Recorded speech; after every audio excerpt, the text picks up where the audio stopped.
Hey everybody, it's Dee from CatalystEnergies. Thanks for joining me. I'm so grateful that you're here. This video is for 12/12/2019, and here is your daily catalyst.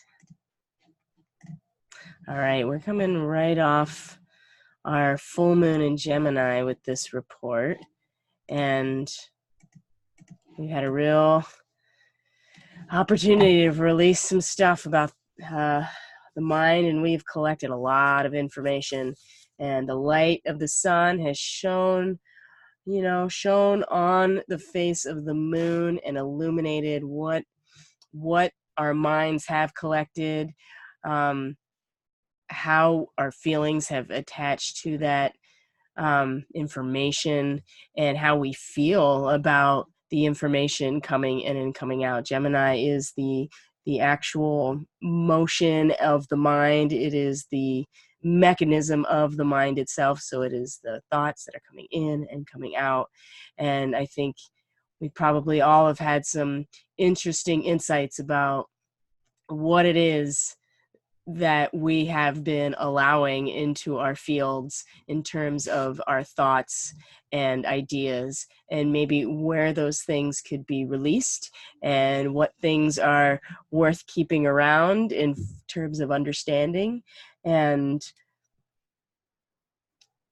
I feel like it's going to be well, obviously I'm filming this as the new moon is going to be here. Full moon is going to be here any minute. So I'm still focusing on it like it's going to happen, but I'm making this video for tomorrow as if it's already happened. So I am really just like having one foot in two different times. So that's an interesting fourth dimensional experience.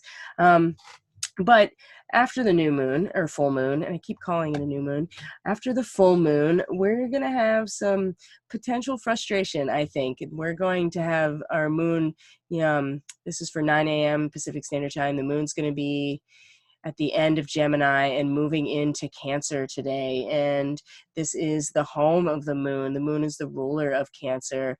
This is about emotional stability, emotional security, nurturing the inner child, like where we can be vulnerable because there is a strong container in which to hold the essence of who we are emotionally, our squishy, soft inside that is surrounded by the exoskeleton, which is why Cancer is the crab, because the crab is the representation of what Cancer is meant to be, which is this container, this shell. In some ways, a womb.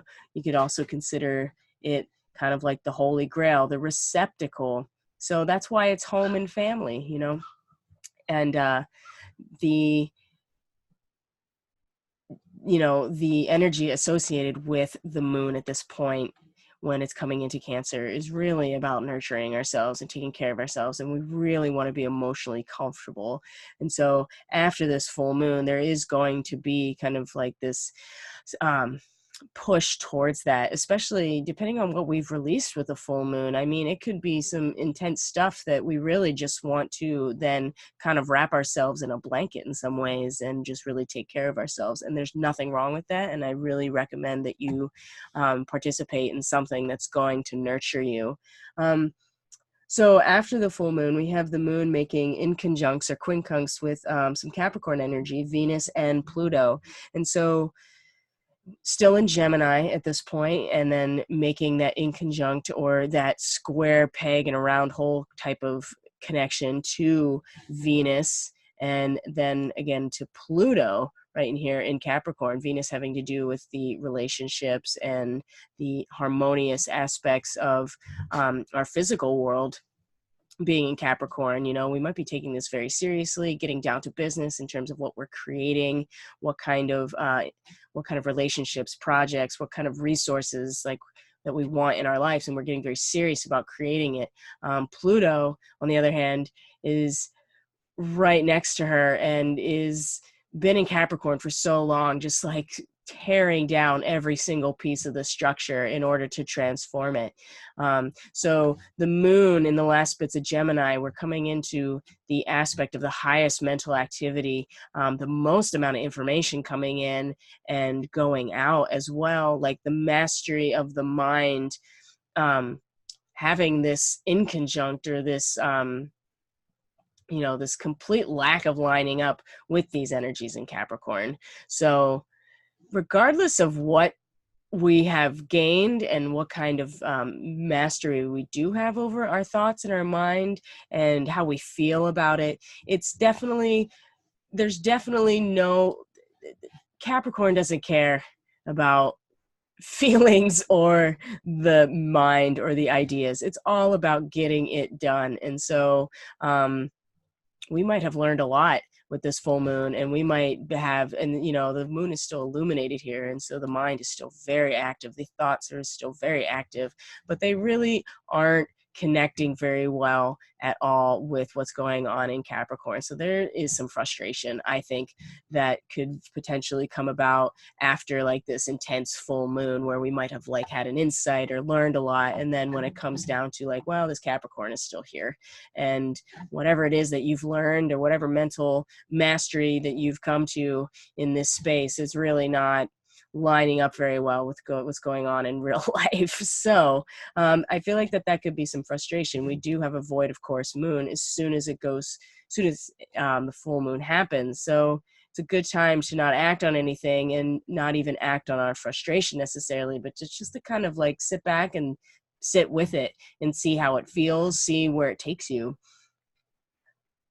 Later in the day, we have the moon coming into Cancer, and she then is at home, and this is really going to activate that need to like wrap ourselves in a blanket and nurture ourselves, hug ourselves, really take care of ourselves emotionally, because right after that, the moon in the sign is going to square Chiron in Aries, which has pretty much been at a standstill at this 1 to 2 degree mark in Aries now for a while.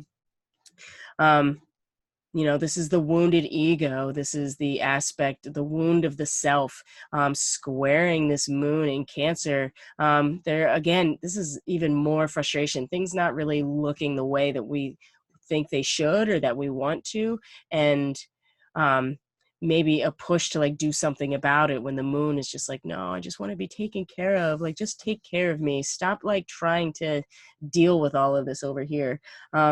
Which is going to be really difficult, because right after that happens, Chiron stations direct and starts moving forward. And now this wounded masculine, as Chiron now starts to progress through Aries and go through the evolution of Aries, that energy is going to get stronger and more initiated and more activated around our ego, around the I am that I am, around the masculine aspect of who we are. And Chiron moving forward is really going to put that into, we've learned a lot here, and now it's going to start moving forward and actually really really drawing attention to these aspects, and leading us to a place where we can finally heal from this wound that really is about surrendering some aspect of our ego that we don't really need anymore. In the meantime, the moon is going to keep going through Cancer, and then oppose Jupiter in Capricorn as well. And I've been really liking this imagery of Jupiter in Capricorn as like the outline for the thesis. We kind of conceptualized and understood all the data we've collected and created the thesis, in Sagittarius. And this is still where Mercury is obviously at, and the sun, is in that, now is in those last 10 degrees. And so really in that mastery level of Sagittarius, of really the highest understanding. Jupiter is like writing the outline. It's like putting it into form, but you haven't really committed to anything. It's just an outline. There's still room for expansion. There's still room for things to change, and there's still room for more growth, I guess you could say. But the template is there, and that is where Jupiter and Capricorn really is right now. And so the moon in Cancer opposing that as well. There's going to be a lot of drawing inwards to take care of ourselves. That's going to feel counterintuitive to all these things that we've been building in Capricorn, I think, for the last couple of weeks. And it also is going to run very counter to this fiery, hot Aries, Chiron in Aries, that really just keeps bringing us back to our wounded ego and wounded self. And like, where is it that we need to heal? I think that the day is going to end really nicely with this sextile, or this 60-degree angle to Uranus and Taurus, which is another earth sign.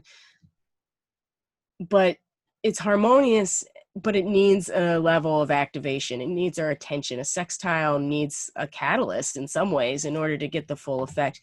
And with the moon in Cancer having this nice harmonious aspect with Uranus and Taurus, you know, Uranus is the innovator and is the revolutionary, and the rebellions, like the lightning bolts, like shaking things up. And when it's in Taurus, it's about the physical earth, but it's also about our bodies. It's about our material resources. It's about the soil in which we are ourselves planted.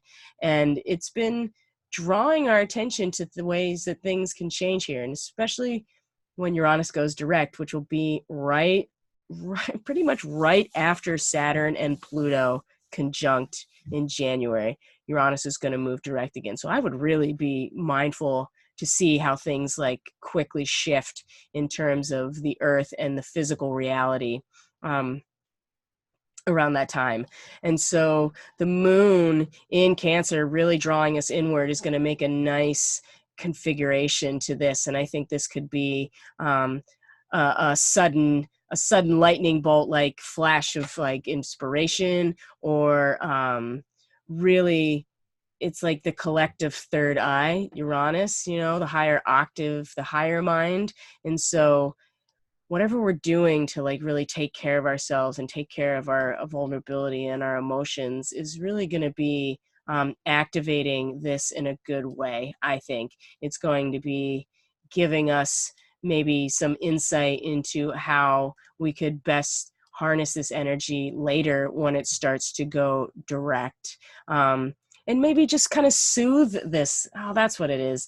It's just going to soothe this a little bit. You know, it's been kind of rough, obviously. Like Uranus is not really mindful or even cares. You know, it's the ruler of Aquarius. It's loves humanity, hates people type of thing. It's like, you know, this is all in the higher good here. So I'm not really thinking about how it makes anybody feel in physically or emotionally or anyway.